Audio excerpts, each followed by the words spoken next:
Yeah, I'm going to say it right off the bat and address it. That question mark in the thumbnail is doing a lot of the heavy lifting here. Because I don't think it's necessarily fair to say that Patrik Allvin, Vancouver Canucks GM, lied straight up.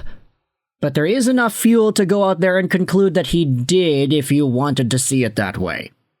Because it's Monday, which means we're getting a lot of radio hits, TV segments, Check TV's Donnie and Dolly, Sportsnet 650's back up and running. We're getting all the folks from around the league and from around the Vancouver beat giving us the quote-unquote truth as to what happened between the Vancouver Canucks, Brock Boeser, and the Carolina Hurricanes on the trade deadline day.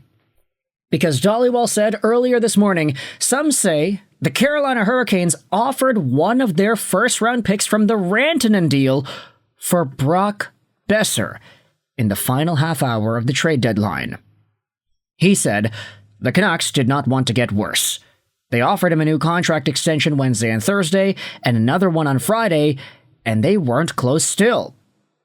At Donnie and Dolly. And this is such an interesting update. And to expand on this even more, we're going to go over onto CanucksArmy.com because Tyson Cole did publish an article transcribing the quotes that Dollywall had on today's Donnie and Dolly. Dollywall, the Hurricanes offered the Canucks a first-round pick for Boeser in the final half hour of the NHL trade deadline. Now that the deadline has come and gone, news about the Canucks and their lack of moves are coming out. Donnie and Dolly's Rick Dollywall reported on Monday on his show that the Hurricanes made a last-ditch effort after the completion of the Rantanen trade to acquire Brock Boeser. Carolina GM Eric Tulsky said because the Rantanen deal took so long to get cleared by the NHL, he didn't have enough time to get other significant deals done. Some say Tulsky called Vancouver in the last half an hour of the deadline, and he offered up one of the 2 first-round picks from the Rantanen deal for Boeser. But remember this, the Canucks said before the deadline they don't want to get weaker. They don't want to get worse with the Boeser trade. Picks and prospects don't make you better today. Picks and prospects make you better in the future. There was a late push by Carolina. Some say to get Boeser, and some say they offered up one of those 2 picks. Now, Dollywall also mentioned the Canucks tried to re-sign him earlier in the week before the deadline. They made Brock a new contract offer late last week. I think it was before Friday's deadline. Clearly, it wasn't good enough. The Canucks made a last-second stab to sign him on Friday. I do not believe they came close. So the Canucks did try last week. They took a stab at him at the 11th hour. They made a new contract offer to Brock, but it wasn't good enough. I think they took a shot at him. No, they didn't shoot him. Don't worry. They took a shot at him Wednesday or Thursday. And this also was clarified to have been a separate deal from the 5-year, $8 million AAV extension offer made to Boeser earlier in the year. So with all of this, I think it's easy to go out there and say that after Patrik Allvin made these comments, if I told you what I was offered for Brock Boeser, I think I would have to run out of here because you would not believe me. I'm not necessarily sure if that's the case.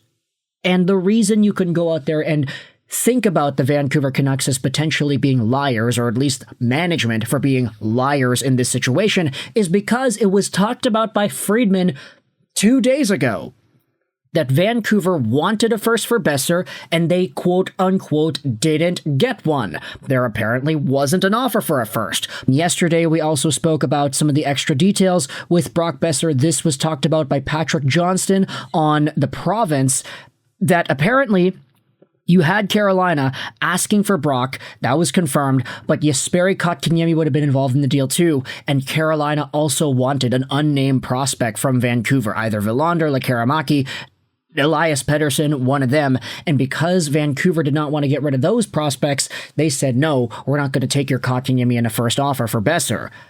This is why we dive into what is said by Dollywall here with a little bit of kind of perked up ears, because there was an idea of a first floating around out there. It was already written about by Patrick Johnston. So Elliot Friedman saying the Canucks did not get a first-round pick offered to them does kind of raise some eyebrows too. This is where we go over onto the Canucks subreddit and read some of the replies to this Tyson Cole tweet on Dhaliwal saying that the Hurricanes offered up a first for Boeser.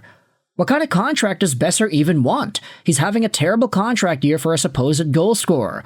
He's on par with the rest of his career. He just had an outlier year last year. I honestly think he messed up massively by not taking the $40 million contract a few months ago. No one is going to pay him anywhere near that in the offseason now, and he's going to have to probably take a prove-it contract to go somewhere else. For a guy that was more concerned about term than salary, I think he may have screwed himself on both fronts. That's a little extreme. I'm not going to say that no NHL team is not going to pay Brock Boeser $7-9 million a year as a free agent. 7 years is probably attainable if he gets a lower cap hit. Let's go out there and read. Put down your pitchforks, folks. Wasn't Kotkaniemi part of that deal too? If it was 1-for-1, Brock Boeser offered by Carolina for a first-round pick from the Rantanen deal, this is insane why we didn't take it. But all Vancouver media, you should take it with caution. It doesn't feel right. Yeah, so Allvin lied. They didn't want to get worse for the playoff push. That seems to be the main reason they didn't trade him, covering for all the owners' greed for an 8th-place playoff run. I told y'all it didn't make sense that everyone else was getting great returns, and then magically we had to give up our top prospects or take back crazy amounts. Just common sense. This idea is going to be talked about for ages here. Beauvillier got a second, Kuzmenko got a third. You're saying Boeser couldn't get a first?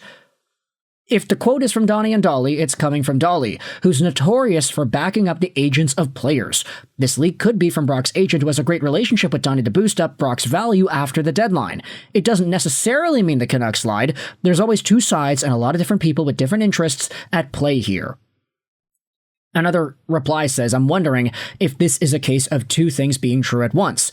One, the Canucks were indeed offered a first from Carolina in the final half hour of the deadline. And number two, that first was packaged alongside a Kotkaniemi for Boeser, plus that prospect that was a conversation that was floated around there. Also, if Carolina didn't make an offer until less than 30 minutes ago, that's not a lot of time to make something happen, especially if Kotkaniemi's contract was coming the other way. And so, ultimately, you could debate that Carolina pulled the old Jim Benning and they quote-unquote ran out of time because they tried to get Brock. They were willing to give a first-round pick for Brock. If it was 1-for-1, then Vancouver would have taken Brock on. They would have sent him away. They would have gotten the first. They would have been like, okay, great. Now our team is worse because we don't have Brock Boeser. We're not getting a player in return. They're not getting Kotkaniemi. Assuming it's 1-for-1, they're not getting Kotkaniemi. They would want to trade that first-round pick to some other team for another center. But guess what? Coyle traded, Nelson traded, Norris and Cousins and all them traded. They're all gone, so Vancouver would not have had any realistic center options available to them unless they went for a Rickard Rakell who can play center, but who's primarily a winger for Sidney Crosby over there with the Penguins. So ultimately, I do kind of wonder if the Mikko Rantanen trade had been done yesterday sooner, had they have gotten everything finalized and Carolina gotten those first-round picks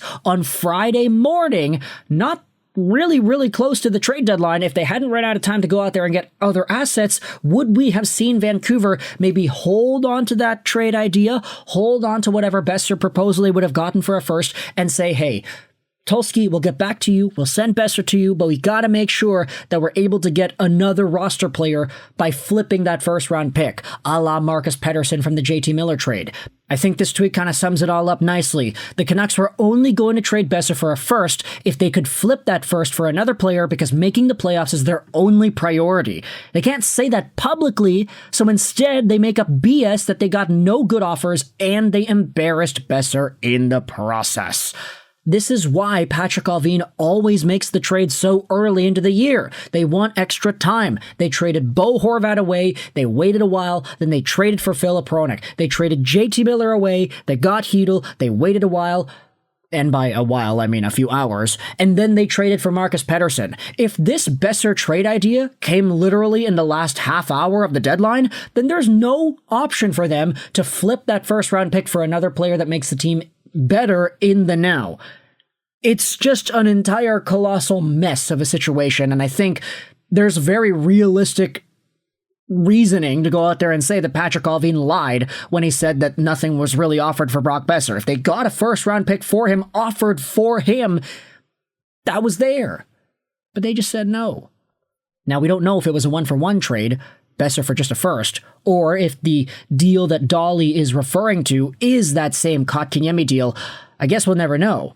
But for now, I want you to let me know your thoughts in the comment section below about Patrik Allvin and the way Vancouver navigated this trade situation and how they're now starting to offer Boeser contract extensions more, but it's not getting done because he's not agreeing. Let me know your thoughts in the comment section below. I hope you enjoyed this video. And bye.